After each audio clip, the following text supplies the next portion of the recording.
Well, hey there, YouTube. Welcome back to the channel. I'm Adam. Thanks for stopping by and hanging out for a little bit. So today I've got something really cool. I was not expecting to get one of these on the channel anytime soon.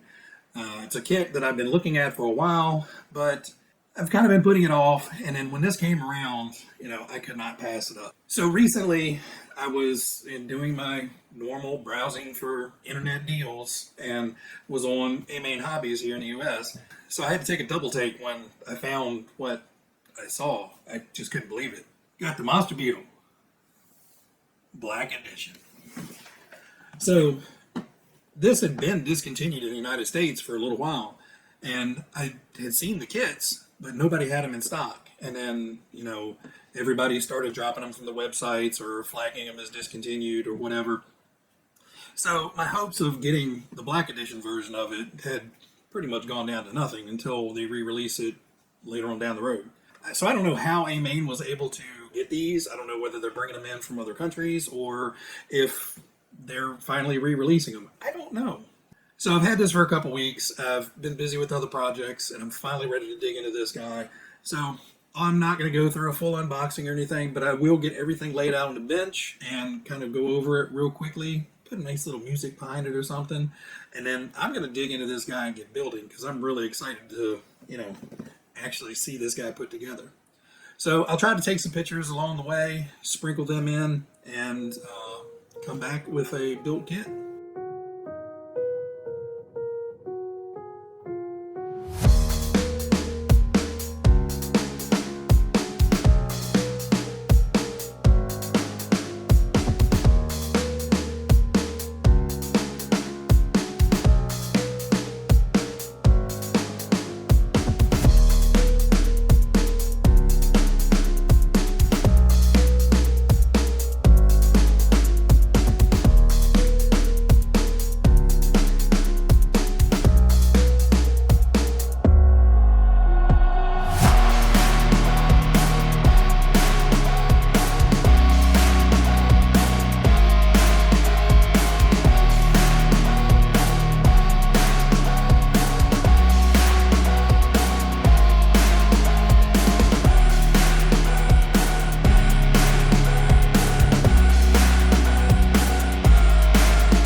Well, hey guys, so we have the built chassis ready to go. I still have to do all the body work, paint and decals and everything.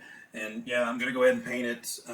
There are some noticeable kind of marks in the molding. So it doesn't look like scratches or anything. It just kind of looks like, the way the plastic flowed in, left some like streakage and stuff. So we'll be painting this, so we're going to get that kind of ready to go and primed and painted, and let the paint cure so I get the decals on that. But the chassis is done. Now I do want to go over some things in the instructions and in the build that you kind of need to tweak a little bit, or at least look out for. So I'm going to kind of refer back to the manual, and I'll post up pictures here so you guys can see what I'm talking about. But one thing that screwed me up right away was, I did what I shouldn't do and just started building. I built an ORV chassis before. I built a Blackfoot. I built a Frog, and yeah, I screwed stuff up right away. So in the manual on step 4, they're basically you're putting the servo in, and in that step it says, for small ESC, double side tape it to the side of the servo up here, and drop that whole thing in. Well, I mean, it looked like the ESC. So I double-sided taped it and dropped it in. And you flip the page, and it shows mounting the receiver and the ESC back here in kind of the normal position, which makes more sense because the motor wires won't reach from here to the motor unless you kind of run them diagonally, and it's not right. So yeah, anytime you're building, go ahead and flip through the manual, figure out kind of each step, take a look at it, get yourself a little familiarized with it, even though you may have done it before. That'll save you a few minutes of pulling the servo back out and prying it off and sticking it where it needs to go. Okay, so the next thing is the transmission. These things are notorious for being just a pain in the ass to put together. Everything goes in loose, kind of, and it's smushed between two metal plates with 5 little things that are kind of just hanging in there, and if you move it the wrong way, everything falls out. Really, the only problem I had is when you put the differential gear in that has the 3 actual small gears attached to it.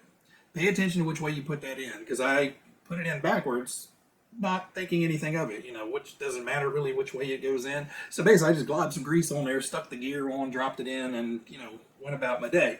Well, when I was putting it together, it was very, very, very tight. And I had to back off some of the case screws to get it to work. And I was like, that isn't right.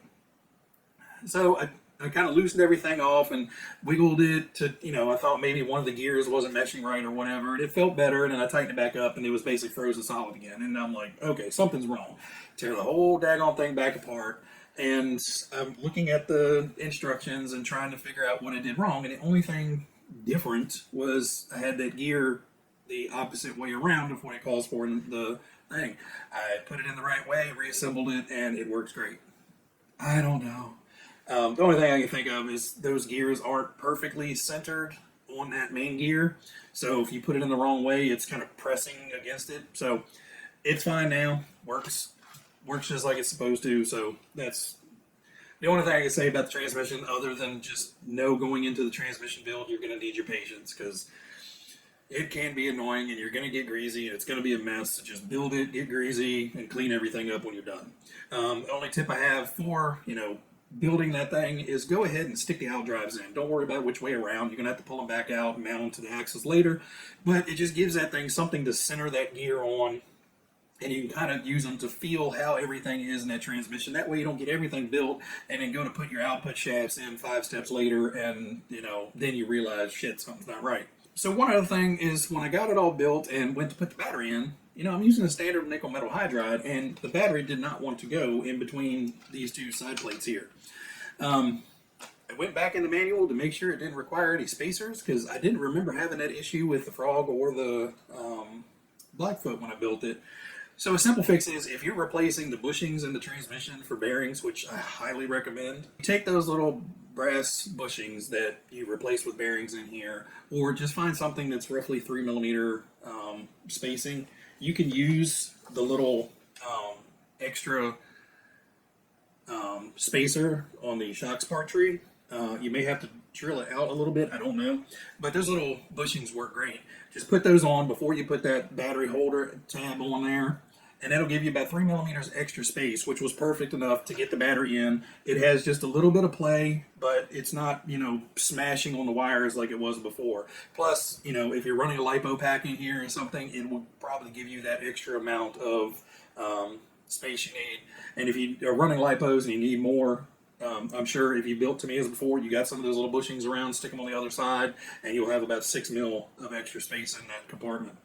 If it doesn't fit after that, you probably just can't run that battery in it.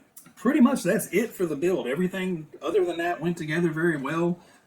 Just know the transmission is generally going to be tedious, especially if you're getting frustrated with dropping things, because I was starting to. But, just some little tips. So what I'm going to start working on is the body set, and we will come back as soon as that's ready and, on here. It's going to be a day or two for me, but woo, YouTube magic.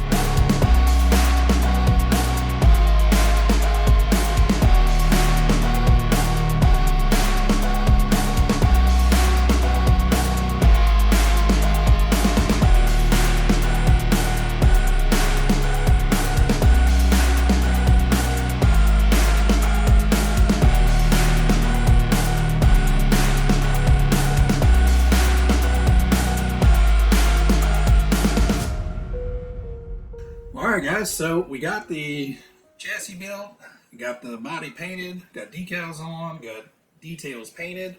For a black body, there's a whole lot going on with this. More than I expected. Oh, you guys want to see it? Not bad. So, all in all, build went fine, paint body went fine, just a little bit more than I anticipated. I think half of it was I got through the chassis build and went to get to the body, and once I sanded down the fenders, I didn't want to do anything else. I don't know if you guys have ever, hit that little slump in a project, but I literally got the body sanded and took pictures, and, it was kind of one of those "are we there yet" moments. And, I just didn't want to finish it. But we powered through, got the paint on, paint went down fine. Could have put it a little tiny bit thicker in a few areas, but overall it looks great. And, the first tumble, it's going to have some scuffs in it. And, it'll be run at that point. What they say, those first scratches are the hardest. Decaling went fine. I went ahead and cut the decals out completely off with the paper and everything attached. Peeled a little bit of the decal up, cut the back of the paper off. Got it positioned, stuck it down, smoothed it out. Everything went fine as far as decaling. The only decal I didn't put on is there is one that they call right across the front end. And I don't know what it was about that decal. I got it on dead center and exactly how it shows on the box. And I hated everything about it. I don't know why. Everything else on here fits, looks great, looks fine. That one big banner sticker up here, I don't even remember what it says. It just looked goofy for some reason. So, yank that one back off, and I'm happy with everything else. So, I know a lot of you guys out there, you see I got the mirrors on. I'm going to leave them on. I don't plan on, driving this one particularly hard. This one's going to get definitely a run video up soon. And I will take it out occasionally and just romp it around the yard, but I'm not going to go jumping this and beating it and trying to flip it, and, I've got other cars for that. This one, I bought this one specifically for the looks. I think this black version of the Monster Beetle is the best version. And I know the purists out there probably are all screaming at the monitor right now, just going, no!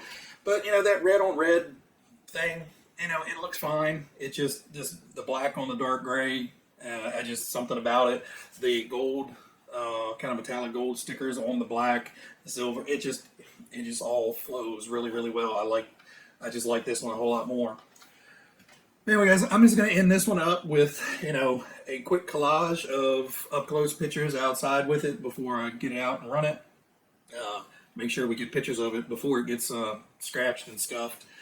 But I hope you guys enjoyed it. I hope if you're in the U.S., if you really want one, I did check. Amain still has some in stock. I don't know how many they have in stock, so if you're interested, I would just scream over there real quick and grab one. And they're exact same price as the red one, so I'm sure they're not going to last very long.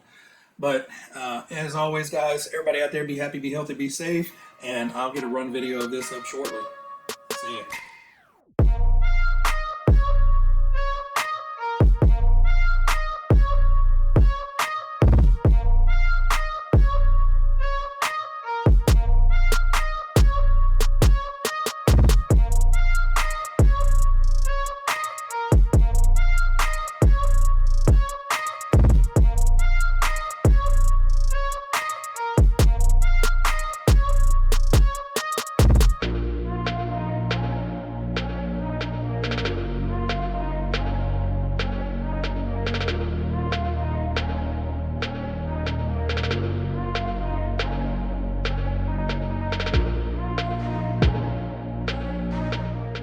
Those work great as a spacer to space out one side of the battery tab holds, whatever, stationary bits.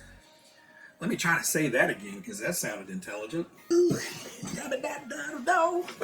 Turn you right around. Yeah,